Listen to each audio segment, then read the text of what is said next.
The ancient Egyptians built pyramids as final resting places for their kings.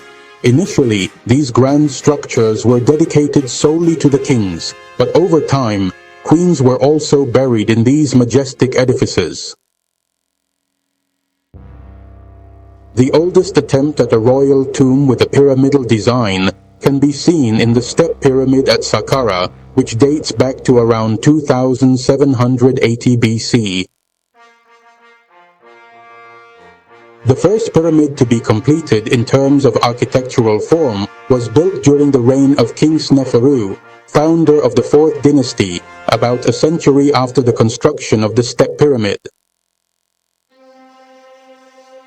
Therefore, the Great Pyramid of Giza is not the oldest of the Egyptian pyramids. When engineers were planning to build it 4,600 years ago, there were already pyramids standing before it. Perhaps the most important of those who built it were architects who trained in the pyramids of King Sneferu, which were built about 23 kilometers south of the site chosen by King Khufu to build his Great Pyramid. The choice of the pyramidal form for the tombs was not a coincidence, but rather the result of several centuries of architectural experiments and developments. The oldest tombs of Egyptian kings were found in Abydos, located in the south of the country, 570 kilometers from Cairo. This area was used as a royal cemetery for the ancient capital of Upper Egypt, known as Tunis. The construction of these tombs began around 3200 BC, coinciding with the appearance of tombs in Saqqara, which later became the royal cemetery of the northern capital Memphis. One of the mysteries facing Egyptologists is the existence of two tombs for the same king, one in Abydos and the other in Saqqara. It seems illogical that the king was buried in two different places, which led researchers to believe that the Abydos tomb may have been just a funerary shrine used temporarily before the body was transferred to another tomb, while the actual tomb was in the north. Royal tombs have been found in both areas, and while some architectural details differ between them, their basic design is the same: huge rectangular structures resembling mastabas, built of mud bricks, and under each of them is a main burial chamber surrounded by storage rooms, designated for storing vessels and funerary items.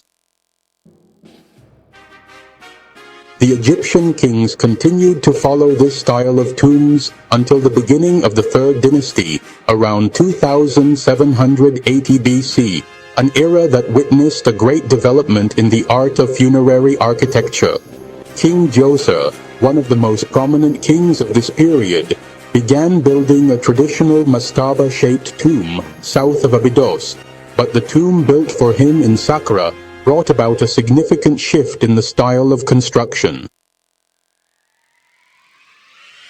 The architect who brought about this qualitative shift was Imhotep, whose father was also an architect. King Djoser recognized his exceptional talent and gave him freedom in designing his tomb, and one of his most notable innovations was the extensive use of stone instead of mud brick. Imhotep began by building the traditional mastaba, then developed the design by adding several levels on top of each other, bringing the number to 6 mastabas, which led to the emergence of the Step Pyramid, which became an architectural model from which the kings of the 3rd dynasty drew inspiration for their tomb designs.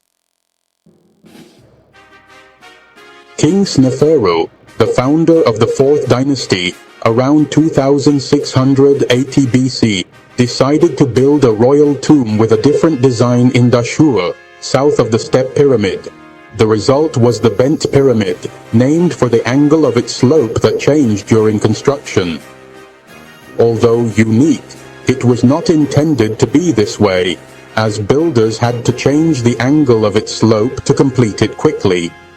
Sneferu then built another pyramid 1.5 kilometers to the north, but this time it relied on a single angle from the start. making it the first fully shaped pyramid in ancient Egypt. At Djoser, architects faced new challenges that required innovative solutions. Among the prominent figures in the field of architecture of the era were members of the royal family itself, who supervised the development of construction techniques based on the foundations laid by Imhotep. These developments paved the way for the construction of the Great Pyramid, built by Khufu, Sneferu's son, which is today one of the wonders of the ancient world. The idea of building the pyramids cannot be understood without looking at the religious and social beliefs of the ancient Egyptians.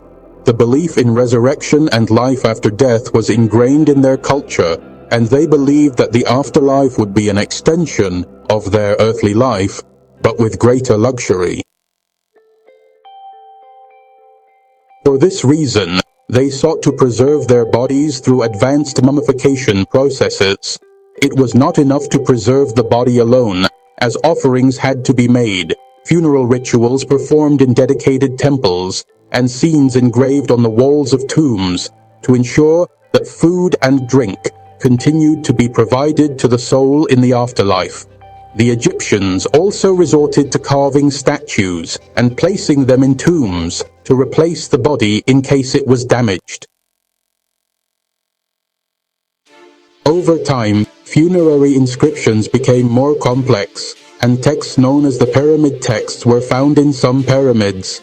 These texts are a collection of religious spells dating back to periods prior to the 5th dynasty, indicating that these beliefs date back to ancient times. As for the choice of the pyramidal shape in particular, there are many explanations. Some researchers believe that it was the result of a natural architectural development, while others believe that it was linked to religious beliefs, especially sun worship. Since ancient times, the Temple of Heliopolis contained a symbol of the god Ra in the form of a column, which later turned into a pyramidal shape known as the Ben-Ben. Some researchers believe that the pyramid shape reflects the sun's rays as they penetrate the clouds, appearing as ladders of light connecting the earth to the sky. Through ancient texts, we find references to the dead king's use of the sun's rays as a means of ascending to the sky, where this idea is reinforced by the religious belief that the pyramid represents a giant Ben-Ben who helps the king on his journey to the afterlife.